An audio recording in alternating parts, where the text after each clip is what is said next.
अस्सलामु अलैकुम रहमतुल्लाहि व बरकातुहू। उम्मीद है कि आप हजरात खैर आफियत से होंगे। अल्लाह रब्बुल इज़्ज़त आप लोगों को इसी तरह खुशहाल रखे, आमीन। फतावा देवबंद 786 यूट्यूब चैनल में आपका खैर मकदम और इस्तकबाल है। दोस्तों, कल जुमा है, इसलिए आप लोगों से दरख्वास्त है कि जुमा से पहले इस वीडियो को देख ले।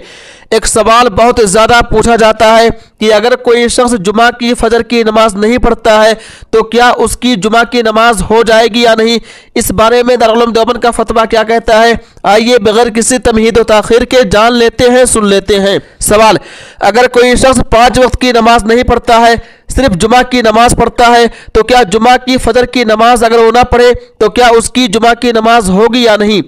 जवाब, बिस्मिल्लाहिर्रहमानिर्रहीम, जुमा की नमाज उसकी हो जाएगी, अलबत्ता पूरे हफ्ता नमाज तरक करने की वजह से वो गुनाह कबीरा का मुर्तकिब हुआ। उसको चाहिए रोजाना 5 वक्त की नमाज भी पाबंदी से अदा करे। वल्लाहु ताला आलम। दारुल उलूम देवबंद। उम्मीद है कि आप लोग मुकम्मल वीडियो देख लिए होंगे। दोस्तों, इस वीडियो को ज्यादा से ज्यादा शेयर कीजिए। तब तक आप हमें इजाजत दीजिए। अल्लाह हाफिज, अपना ख्याल रखिएगा। फिर मिलेंगे इंशाअल्लाह अगली वीडियो में।